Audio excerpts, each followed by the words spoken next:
విశాఖపట్నంలో GVMC contractors association సభ్యులు ప్రభుత్వం చెల్లించవలసిన బకాయిల విషయంపై ఆందోళన వ్యక్తం చేశారు. వారికి ప్రభుత్వం నుండి సుమారుగా 460 కోట్లు రావాల్సి ఉందని, 14 నెలలుగా బకాయిలు చెల్లించకపోవడంతో తీవ్ర ఇబ్బందులు పడుతున్నామన్నారు. గత ప్రభుత్వ హయాం నుంచే బకాయిలు పెండింగ్ లో ఉన్నాయని, జీవో నెంబర్ 75 అమలు కావడం లేదని పేర్కొన్నారు. నిధి పోర్టల్ వల్ల బిల్లుల విడుదలలో జాప్యం జరుగుతోందని, ప్రభుత్వం తక్షణం స్పందించి కనీసం 6 నెలల బిల్లులైనా చెల్లించాలని డిమాండ్ చేశారు. మా యొక్క కాంట్రాక్టుల పరిస్థితి అగమ్యగోచరంగా ఉందండి. ఎందుకంటే కాంట్రాక్టర్ అనేది ప్రతి కాంట్రాక్టర్ పెద్ద కాంట్రాక్టర్లకి పెద్ద ఇబ్బంది ఉండదేమో కానీ చిన్న కాంట్రాక్టర్లు మాత్రం ఆత్మహత్య చేసుకునే పరిస్థితుల్లో ఉన్నారండి. ఆర్థికంగా అంతంత నష్టపోయారండి. సుమారుగా 460 కోట్లు అంటే జీవీఎంసీ ఒక సంవత్సర కాలం బడ్జెట్ మాకు బాకీ ఉందండి.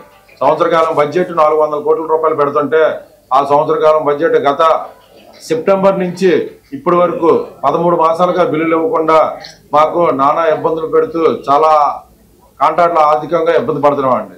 ప్రతిసారికి కాంట్రాక్టులు మన జీవీఎంసీలో పూర్వకాలంలో ఎలా ఉండేదంటే కలెక్షన్ డబ్బులు మన దీని డబ్బులు అన్నీ కూడాను మన జీవీఎంసీ వాళ్ళు మాకు పేమెంట్ల ద్వారా చెల్లించేవారు.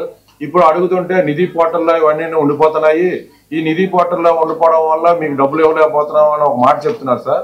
ఆ నిధి పోర్టల్లో ఉండిపోవడానికి చాలా ఇబ్బందుల వల్ల మేము ఏది చేయలేకపోతున్నాం.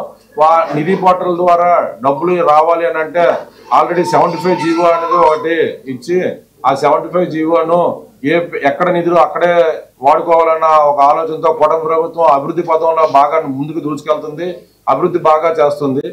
ఈ అభివృద్ధి చేయడానికి కాంట్రాక్టర్లను వాడుకోకుండా కాంట్రాక్టర్ల యొక్క ఆర్థిక ఇబ్బందులు కూడా మాకు సుమారు 460 కోట్ల రూపాయలు బాకీలు ఉన్నాయి. అవి ఎన్నిసార్లు అధికారులకి విన్నవించుకున్నా కానీ వారి దగ్గర నుంచి ఏ రకమైన సరైన స్పందన రావట్లేదు. లాస్ట్ మంత్ మొన్న 7వ తారీఖున కూడా ధర్నా చేయడం జరిగింది. చేసిన తర్వాత కూడా వారికి రిప్రజెంటేషన్ ఇవ్వడం జరిగింది. దానివల్ల కూడా మాకు సరైన స్పందన రావట్లేదు. కాంట్రాక్టులు ప్రతి ఒక్కరూ ఆర్థికంగా చితికిపోయి ఉన్నారు. ఫర్దర్గా పనులు చేసే ఆర్థికంగా చితికిపోవడం వల్ల మా దగ్గర ఎవరి దగ్గర డబ్బులు లేక పనులు చేయలేని పరిస్థితిలో ఉన్నామండి. అందువల్ల పనులు కూడా తొందరలో ఇంకా డబ్బులు లేకే చేయలేని పరిస్థితి వస్తుంది.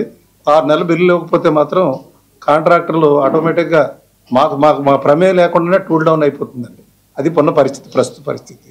మాకు సుమారు 460 కోట్ల రూపాయలు మాకు రిలీజ్ చేసేది, మాకు విడుదల చేసే నిధులు తక్కువ. మేము అభివృద్ధికి మేము పెట్టే నిధులు ఎక్కువైపోయి ఇప్పుడు 460 కోట్లు పైచీలకు మాకు బకాయి ఉండిపోయింది. మొన్న రీసెంట్గా సమ్మిట్ కార్యక్రమానికి కూడా మేము ఇంచుమించుగా 50-60 కోట్లు ప్రత్యేకంగా వెచ్చించాల్సి వచ్చిందండి. సో ఇవన్నీ ఈ ప్రభుత్వం వచ్చిన తర్వాత అభివృద్ధి అనేది కూడా పరిగెడుతుంది. మేము కూడా వాళ్ళకి సహకరించి మేము వర్కులు చేస్తూ ఉన్నాం. కానీ మాకు రావాల్సిన బకాయిలు మాత్రం ఇవ్వలేకపోతున్నారు. ఎందుకంటే మాకు ఇక్కడ కలెక్షన్ అయిన మా ఆదాయం ఏదైతే మాకు ఇక్కడ నుండి వచ్చే ఈ ట్యాక్స్లు ఇవన్నీ ఉన్నాయో ఇవి మన దగ్గర కాకుండా ఇవి రాష్ట్రానికి అమరావతికి వెళ్ళడం వల్ల